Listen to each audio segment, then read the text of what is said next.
সম্মানিত মুমিন ও মুসলমান, আসসালামু আলাইকুম ওয়া রাহমাতুল্লাহি ওয়া বারাকাতুহু। আশা করি মহান রব্বুল আলামিন আল্লাহ পাক সুবহানাহু ওয়া তাআলার বিশেষ রহমতে আপনারা সবাই ভালো আছেন। আমিও আপনাদের দোয়ায় আলহামদুলিল্লাহ অনেক ভালো আছি। আজকে আপনাদের মাঝখানে অনেক গুরুত্বপূর্ণ একটা বিষয় নিয়ে হাজির হলাম। এর আগে যদিও আমি এসব বিষয়ে কথা বলেছিলাম, তো আজকে বিষয়টা হলো ইম্পর্টেন্ট বিষয় এবং অনেক গুরুত্বপূর্ণ বিষয়। বিষয়টা হচ্ছে যে হেসারের বিষয়। প্রত্যেকটা মুতাব্বিরের প্রয়োজন শক্তিশালী হেসার করে নিচ্ছে। কারণ আপনি একটা জিনিস মনে রাখবেন যে প্রকাশ্য শত্রুর সঙ্গে মোকাবেলা করাটা কিন্তু সহজ, কিন্তু অদৃশ্য অথবা পিছন থেকে যারা অ্যাটাক করে এইসব শত্রুর সঙ্গে মোকাবেলা করাটা কিন্তু এত সহজ না। প্রকাশ্য শত্রুর সঙ্গে কিন্তু আপনি যে কোনো সময় আপনি মোকাবেলা করতে পারবেন। সে যে 10টা দেয় আপনি 5টা হলো তাকে দিবেন, কিন্তু অপ্রকাশ্য যারা অদৃশ্য তাদের সঙ্গে আপনি কিভাবে মোকাবেলা করবেন?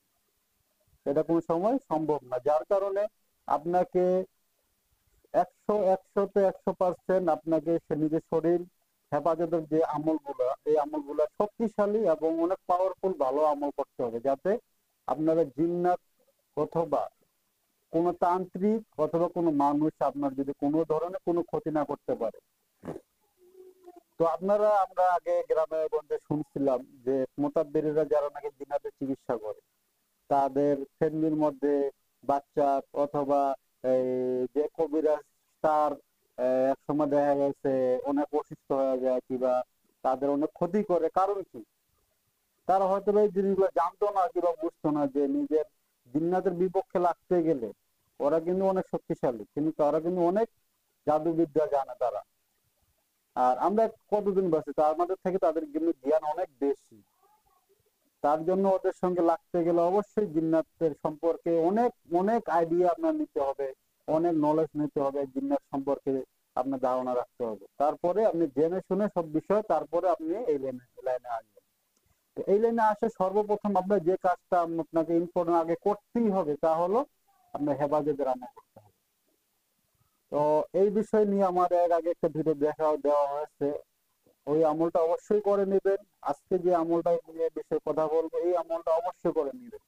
আশা করা যায় এই দুই আমল করলে আপনার কোনো সময় জিন্নাত আপনার এবং আপনার পরিবারের এবং এবং আপনার 14 গোষ্ঠী ইনশাআল্লাহ তারা কোনো ক্ষতি করতে পারবে না। তার যত বড় জাদুঘর জিন্নাত হোক না কেন, আর যত বড় শক্তিশালী জিন্ন হোক না কেন, আর যত তান্ত্রিক হোক না কেন, আপনার কোনো ক্ষতি করতে পারবে না ইনশাআল্লাহ, আল্লাহ চায় তো। তো কথা বললে অনেক বিষয়ে কথা বলতে হয়। তো আমি প্রত্যেক দিনই আপনাদের সঙ্গে যেহেতু আসি ছোটখাটো একটা বিষয় নিয়ে, তো আশা করা যে পরে এইসব বিষয়ে আরো বিস্তারিত কথা বলবো। তো বিস্তারিত কথা বলার আগে একটা বিষয় আপনাদেরকে বলে রাখি, যারা আমার চ্যানেলটা সাবস্ক্রাইব করেন নাই এখনো, অবশ্যই আমার চ্যানেলটি সাবস্ক্রাইব করে রাখবেন। এরকম নিত্য নতুন ভিডিও পেতে যদি আমি, যেহেতু প্রতিদিনই কম বেশি আপলোড দেওয়া হয়, সর্বপ্রথম আপনার কাছে যদি যায়, সেই জন্য চ্যানেলটা সাবস্ক্রাইব করে বেল আইকনটি অন করে রাখবেন। তো চলুন আমরা বিস্তারিত কথায় আমরা চলে যাই। তো আজকে যে বিষয়টা নিয়ে কথা বলবো, মঞ্জিল অথবা 33 আয়াত অথবা রুকাইয়া যাই বলেন না কেন, আমরা মঞ্জিল, সেটা হলো মঞ্জিল 33 আয়াত অথবা রুকাইয়া, একটা এর নাম কিন্তু একই, গরিবের একই, কিন্তু আয়াত হলো আপনার ওই যে মঞ্জিল। আপনি ইউটিউবে সার্চ করলেই পাবেন মঞ্জিল অথবা 33 আয়াত অথবা রুকাইয়া, ইউটিউবে সার্চ করলে আপনারা পেয়ে যাবেন।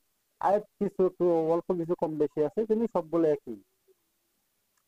আপনারা প্রতিদিন মঞ্জিল শরীফ, যারা মুতাব্বির হওয়ার জন্য চিন্তা ভাবনা করতেছেন কিংবা যারা আছেন এইসব আমল করেন নাই, আপনারা 100% ভাই আমলগুলো করে নিয়েন, না হলে কিন্তু আপনারা খুব বড় বিপদের মধ্যে পড়তে পারেন।